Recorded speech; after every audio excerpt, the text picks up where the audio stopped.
আজকের খবর, সব হিসেব ও সমীকরণেই T-20-তে আমরা একটু পিছিয়ে। মাত্র কিছুদিন আগেই জাতীয় দলের প্রধান নির্বাচকের পদে ছিলেন। দীর্ঘ প্রায় এক যুগ জাতীয় দলের সঙ্গে যুক্ত ছিলেন মিনহাজুল আবেদীন নান্নু। বাংলাদেশ দলের ক্রিকেটারদের কে কেমন, কে কতদূর যেতে পারে, এসব নখদর্পণে এখনও নান্নুর। এ কারণেই কয়েকদিন আগে যুক্তরাষ্ট্রের কাছে বাংলাদেশ দলের সিরিজ হারে যার পণ্যায় কষ্ট পেয়েছেন তিনি। সে কথা প্রকাশ করতেও দ্বিধা করেননি। বিশ্বকাপের আগে যুক্তরাষ্ট্রের কাছে সিরিজ হার খারাপ লাগার অনুভূতি তৈরি করলেও নান্নুর কাছে এ সিরিজ খুব একটা গুরুত্ব বহন করছে না। নান্নু মনে করেন প্রস্তুতি ম্যাচগুলোই আসল। সেখানকার পারফরম্যান্সই তার কাছে আসল। যদিও বৃষ্টির কারণে ২-৮ মে ম্যাচটি অনুষ্ঠিত হতে পারেনি। সামনে ১ জুন ভারতের বিপক্ষে ম্যাচটি দেখেই দলের অবস্থা পর্যালোচনা করা যাবে। নান্নুর মতে বিশ্বকাপের দ্বিতীয় রাউন্ডে খেলা সম্ভব বাংলাদেশের। তবে তার আগে দ্বিতীয় রাউন্ডে যেতে হলে প্রথম ম্যাচটাই ভালো করতে হবে বাংলাদেশকে। শুরুটা ভালো হলে অনেক দূর যেতে পারবে বাংলাদেশ। সাবেক প্রধান নির্বাচক মিনহাজুল আবেদীন নান্নুর একান্ত সাক্ষাৎকারের চুম্বক অংশ তুলে ধরা হল জাগো নিউজের পাঠকদের জন্য। মিনহাজুল আবেদীন নান্নু, এটা এখনই বোঝা যাবে না। আমি শুধু যুক্তরাষ্ট্রের সাথে সিরিজকে সম্ভাবনা যাচাইয়ের প্রধান মানদণ্ড মানতে নারাজ। ওই সিরিজের যে কোনোই গুরুত্ব নেই। সেই সিরিজ পরাজয়টা যে আমি আমলে আনছি না, তাও না। আমি মূলত তাকিয়ে আছি ২-৮ মে ও ১ জুনের অফিসিয়াল প্র্যাকটিস ম্যাচ দুটির দিকে। ২-৮ মে প্র্যাকটিস ম্যাচ বৃষ্টিতে ভেসে যায়। বলার অপেক্ষা রাখে না, আমেরিকায় বাংলাদেশ বিশ্বকাপের যে দুটি ম্যাচ খেলবে, সেই ২ ম্যাচের ভেন্যুতেই হওয়ার কথা ওই ২ প্র্যাকটিস ম্যাচ। এর একটি হবে ডালাসে ৮ জুন, আর অন্যটি ১-০ জুন নিউ ইয়র্কে। কাজেই আমি ওই ২ ভেন্যুর পরিবেশ পারিপার্শ্বিকতা আর উইকেট ও মাঠের আকার প্রকৃতি জানতে মুখিয়ে আছি।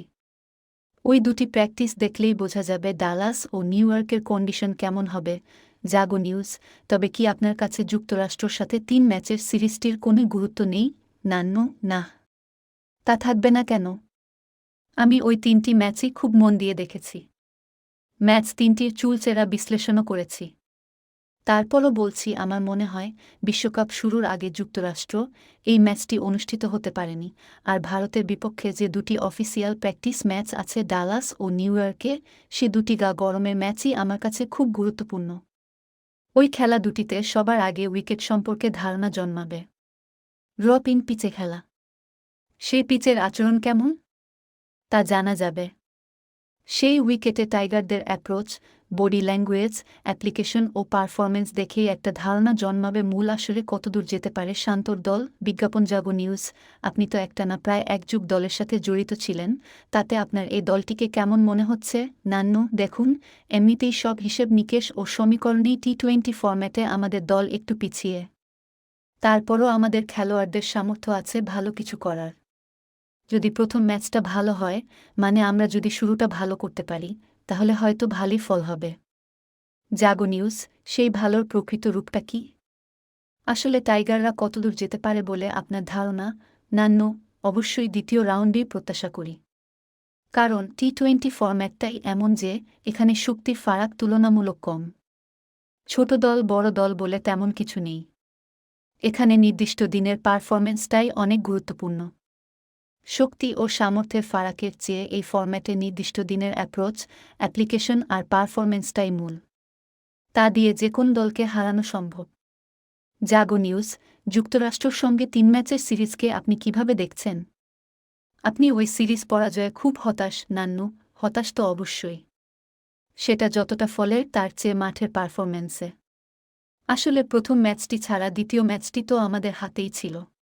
প্রথম ম্যাচের বিশ্লেষণ করতে গিয়ে আমার মনে হয়, যেহেতু ওই মাঠে ১৯৯৬ সালের পর আমাদের জাতীয় দল আর কখনো আমেরিকা সফরে যায়নি, আর এই মাঠে কখনো খেলিনি আমরা, তাই মাঠ ও উইকেট সম্পর্কে ধারণা ছিল না। ওয়েদার কন্ডিশনও অনেক ডিফারেন্ট। সব মিলিয়ে মানিয়ে নেওয়ার ব্যাপার ছিল। আমার মনে হয় আমাদের ছেলেরা এত অল্প সময়ের মধ্যে প্রথম দিন ম্যাচ খেলতে নেমে পরিবেশ পরিস্থিতির সাথে মানিয়ে নিতে পারেনি। কাজেই প্রথম ম্যাচ পরাজয়টাকে আমি একদম অবিশ্বাস্য বা অস্বাভাবিক বলব না। কিন্তু দ্বিতীয় ম্যাচ খুবই হতাশাজনক। কারণ সবকিছু আমাদের আয়ত্তে বা নিয়ন্ত্রণে ছিল। একদম নাগালের ভেতরে থাকা সে ম্যাচ না জেতা খুবই হতাশাজনক। সামগ্রিকভাবে সিরিজ হারটাও হতাশার। তারপরও তৃতীয় ম্যাচে গিয়ে ওভারকাম করেছে। আমি সেটাকেই সামনে আগানোর রসদ ধরতে চাই। সামনে বিশ্বকাপ, শেষের এই ম্যাচটা আমাদের দলের অনুপ্রেরণা হয়ে কাজ করবে বলে বিশ্বাস আমার। এখন সামনে প্র্যাকটিস ম্যাচ আছে। যদি ছেলেরা ডালাস আর নিউ ইয়র্কের কন্ডিশনের সাথে অ্যাডজাস্ট করে নিজেদের সেরাটা উপহার দিতে পারে, তাহলে আশা করি ফল ভালোই হবে। জাগো নিউজ, বেশ কিছুদিন ধরেই ওপেনিং সংকট। কিছুতেই সে সংকট কাটছে না। নতুন বলে ওপেনাররা জ্বলে উঠতে পারছেন না একদমই। কেন, নান্ন? আসলে আপনি কিভাবে ব্যাটিং করবেন, সেটা একান্তই আপনার নিজের ওপর। কিছু কিছু জায়গা আছে যেখানে সেলফ অ্যাসেসমেন্ট খুব গুরুত্বপূর্ণ। আপনার কোচ আপনাকে যতই শিখাক না কেন, টিম ম্যানেজমেন্ট আপনাকে যে নির্দেশনাই দিক না কেন, মাঠে খেলা শুরুর পর উইকেটে অ্যাডজাস্টমেন্ট ও বল বুঝে রান করা একান্তই আপনার নিজের। এখানে তাড়াহুড়ো করার কিছু নেই। আমাদের ৩ জন ওপেনার আছে, সবাই ক্যাপাবল। এরা যদি মনোযোগ দিয়ে রাইট অ্যাপ্রোচটা শো করতে পারে, তাহলে বিশ্বকাপ ভালো হবেই। কারণ এরা টেকনিক্যালি কেউই খারাপ না। সবাই ক্যাপাবল। টেম্পারামেন্ট আর ধৈর্য খুব গুরুত্বপূর্ণ।